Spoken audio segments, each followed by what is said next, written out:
बच्चों, digital literacy बाली posters में आपका हार्दिक अभिनंदन है, स्वागत है। आज हम पढ़ेंगे हार्डवेयर के प्रकार। ठीक है, अब आप देखेंगे जैसे हमने सीखा इनपुट का मतलब जानकारी देना, प्रोसेस का मतलब होता है उस जानकारी पर हमें काम करना, और आउटपुट का मतलब होता है परिणाम को प्राप्त करना। उसी तरह स्टोरेज का मतलब होता है जानकारी को सुरक्षित रखना, ताकि हम बाद में क्या करें, उसका उपयोग किया जा सके, हम उसका उपयोग करें। ठीक है, तो अब उदाहरण देके हम समझते हैं। मिड डे मील में रोटी बनाने की प्रक्रिया में आटा लेना, ठीक है, पानी डालना और चूल्हा या गैस जलाना क्या है, इनपुट है। ठीक है बच्चों, क्या है, इनपुट। इसके बाद आटे को गूंथना, उसकी लोई बनाना, तवे पर सेकना, वो क्या है, प्रोसेस है। जब रोटी पककर खाने योग्य हो जाए वह क्या है, आउटपुट। क्या है बच्चों, आउटपुट। बाद में रोटी खाने के लिए किसी बर्तन में सुरक्षित रखना क्या है, स्टोरेज। ठीक है, तो हमने पहले क्या किया, आटा लिया, फिर हमने गैस जलाई, फिर हमने आटा गूंदा, है ना। आटा गूंदने के बाद हमने उसकी रोटियां बनाई, रोटी सेकी, ठीक है, और उस रोटी को किसी बर्तन में जैसे गर्म रखने के लिए हॉटकेस का इस्तेमाल करते हैं, तो उसको हम क्या करते हैं, सुरक्षित रखते हैं। तो वो क्या कहलाएगा बच्चों, स्टोरेज। क्या कहलाएगा, स्टोरेज। ठीक है, जब हम मोबाइल में कोई नंबर टाइप करते हैं, है ना, मोबाइल में जब हम कोई नंबर टाइप करते हैं, ठीक है, तो वह क्या है, इनपुट। क्या होता है बच्चों, इनपुट। Very good. इसके बाद मोबाइल उस नंबर को डायल करता है, ठीक है, और कॉल को कनेक्ट कर देता है, यह क्या है, प्रोसेस है। ठीक है, जब फोन से बात की जाए तो वह क्या है, आउटपुट। क्या है, आउटपुट। जब आप उस नंबर को कॉन्टेक्ट लिस्ट में सेव करते हैं ताकि भविष्य में फिर से कॉल कर सके, तो वो क्या है बच्चों, स्टोरेज। समझ में आ रहा है सबको, ठीक है।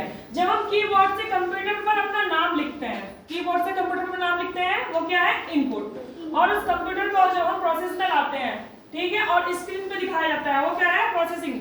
ठीक है, क्या है, प्रोसेसिंग। तब जब मॉनिटर पर नाम दिखने लगे तो वह क्या है, आउटपुट। क्या है, आउटपुट। और जब उस नाम को कंप्यूटर फाइल में हम सेव करें ताकि हमें बाद में जब उसकी जरूरत हो तो हम उसको ले सकते हैं, तो उसे क्या कहते हैं बच्चों, स्टोरेज। समझ में आया सबको, ठीक है। अब हम देखेंगे हार्डवेयर के प्रकार। ठीक है, ये क्या है बच्चों, हार्ड डिस्क। ठीक है, ये क्या है, पेन ड्राइव। ठीक है, अब हार्ड डिस्क क्या है, यह स्थायी मेमोरी होती है जो कंप्यूटर के अंदर लगी होती है। यह कंप्यूटर का महत्वपूर्ण स्टोरेज डिवाइस है जो कंप्यूटर में सभी फाइलें, डेटा, प्रोग्राम, सॉफ्टवेयर को सुरक्षित रूप से स्टोर करता है। इसमें हम डेटा लंबे समय तक सुरक्षित रख सकते हैं। फिर आया हमारा पेन ड्राइव। पेन ड्राइव क्या है, एक छोटा और पोर्टेबल स्टोरेज डिवाइस है जिसका उपयोग डाटा, है ना, पेन ड्राइव में हम कोई भी हमारी फोटोज हुई, ठीक है, कोई पीडीएफ हुई या कोई वीडियो हुई, तो हम इसको इसके अंदर स्टोर करके हमें कहीं अगर अपने आप को प्रेजेंट करना है, अपनी वीडियो दिखानी है, तो हम पेन ड्राइव लगाएंगे और हमारी वीडियो या कोई भी पीडीएफ या हमारे फोटोग्राफ उसमें चलेंगे। तो यह क्या है, स्टोरेज डिवाइस है।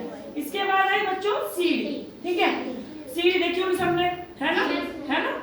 जब सीडी लगाते हैं, अगर गाने की सीडी है तो गाने चलेंगे, है ना, शादी होती है तो उसकी भी सीडी बनती है, इसी प्रकार से ये सीडी है। ठीक है, सीडी को क्या कहते हैं, कॉम्पैक्ट डिस्क कहते हैं। यह गोल और पतली डिस्क होती है जिससे क्या करते हैं, डेटा को स्टोर करने के लिए इसका इस्तेमाल किया जाता है। ठीक है, वो मैंने आपको बता ही दिया, फोटोग्राफ, सॉफ्टवेयर, अन्य जानकारी रख सकते हैं।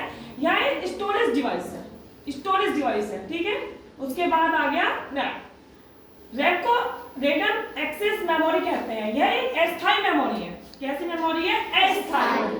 ठीक है, रैम का डेटा केवल तब तक ही सुरक्षित रहता है जब तक कंप्यूटर चलता है। ठीक है, मतलब ये जो है रैम, इसका जब तक कंप्यूटर चलेगा तब तक ही ये इसका डाटा सुरक्षित रहेगा, और जैसे ही कंप्यूटर बंद होगा तो रैम का सारा डाटा डिलीट हो जाएगा, मिट जाएगा। ठीक है, यह एक स्टोरेज डिवाइस है।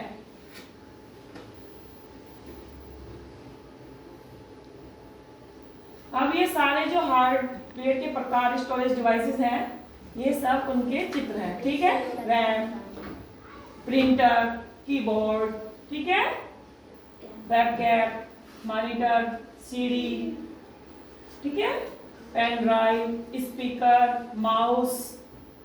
ठीक है, आपको इनके नाम याद करने हैं। ठीक है।